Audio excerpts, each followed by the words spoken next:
हो गया। देखिए ये बाबू x का स्क्वायर प्लस x प्लस 1 ये क्वाड्रेटिक इक्वेशन दिया हुआ है, ठीक है, इतना बराबर 0।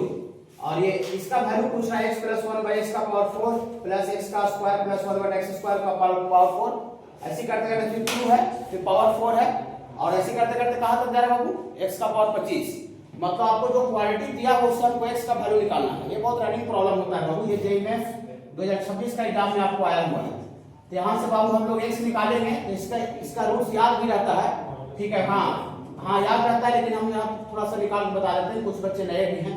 तो x का वैल्यू होता है -b, तो -1 प्लस माइनस b स्क्वायर, तो b के जगह पर x का कोफिशिएंट 1 है बाबू, और -4 a के जगह पर x स्क्वायर का कोफिशिएंट 1 और c के जगह पर 1 है 4ac, और बटा कितना होता है बाबू 2a।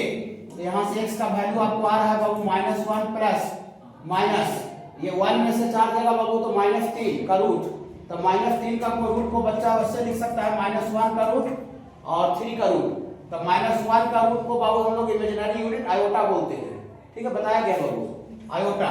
तो यहाँ से बाबू आपको आ जाएगा i√3 और अपॉन क्या हो जाएगा बाबू 2। ये क्लास में डायरेक्ट आपको बताया गया है। यहाँ -1 प्लस i√3/2, या तो फिर बाबू x का जो वैल्यू आएगा -1 माइनस i√3/2। आप जानते हैं बाबू किसी वैल्यू को बाबू आपको जब क्लास में बता रहे थे किसी वैल्यू को हम लोग ओमेगा बोलते हैं, ओमेगा जब ये बताया हुआ है, ठीक है, क्वाड्रेटिक में क्वेश्चन बताए हैं सर, ठीक है।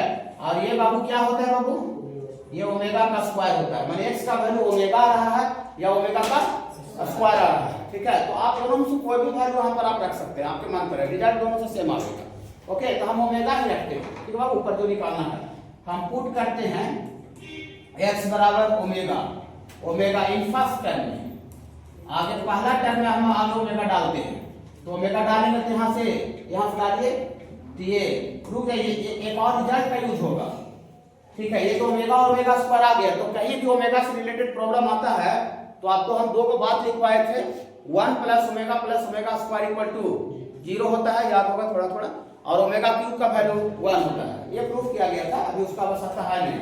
तो हम लोग ऐसा बाबू जानते हैं सिंस 1 प्लस ओमेगा स्क्वायर बराबर 0 और ओमेगा क्यूब का वैल्यू 1, ये मेरा बाबू प्रूफ हो गया, इसी का इस्तेमाल आपको करना पड़ेगा।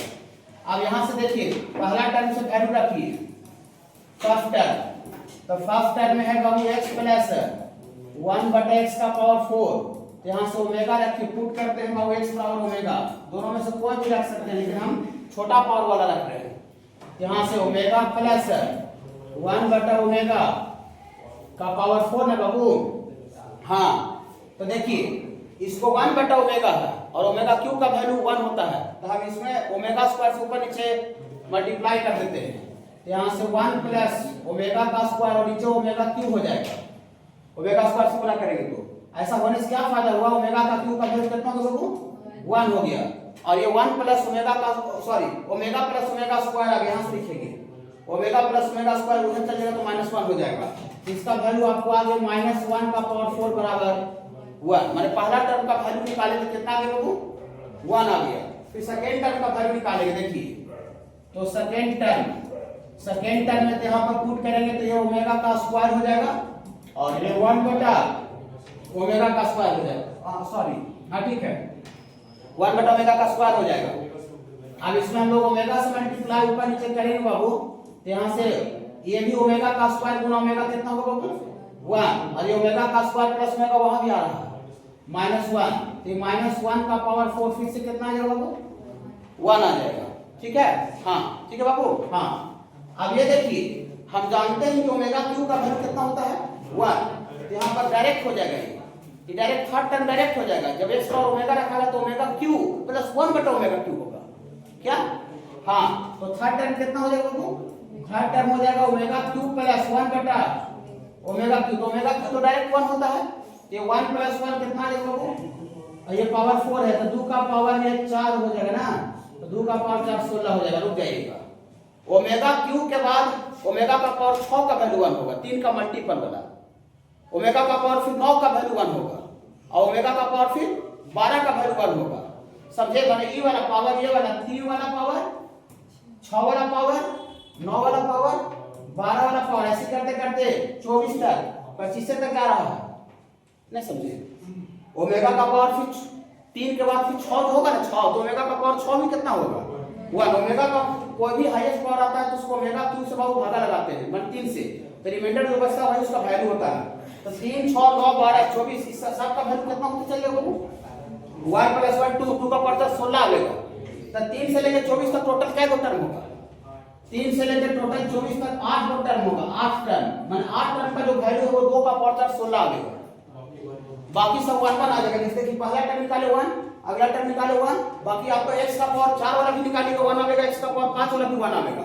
तो 8 वो टर्म का वैल्यू 16 आ रहा है, 8 वो टर्म का वैल्यू 16 और टोटल आपका 25 टर्म तक है। हाँ 25 तक, तो 8 वो टर्म का वैल्यू 16 आ रहा है, तो फिर बाकी कितना टर्म बचा 17 टर्म बचा।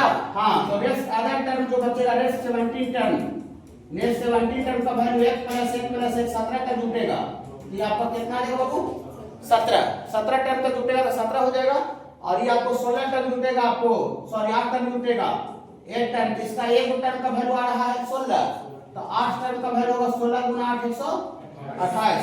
और सबका जोड़ पूछ रहा है तो 128 और 17 जोड़िएगा तो देयरफॉर यहां से जो सम निकलेगा वो 128 + 17 ये 145 आ जाएगा। समझ रहे ना? ये समझे ओमेगा क्यू का वैल्यू, ओमेगा क्यू आप कुछ बच्चे को लग रहा है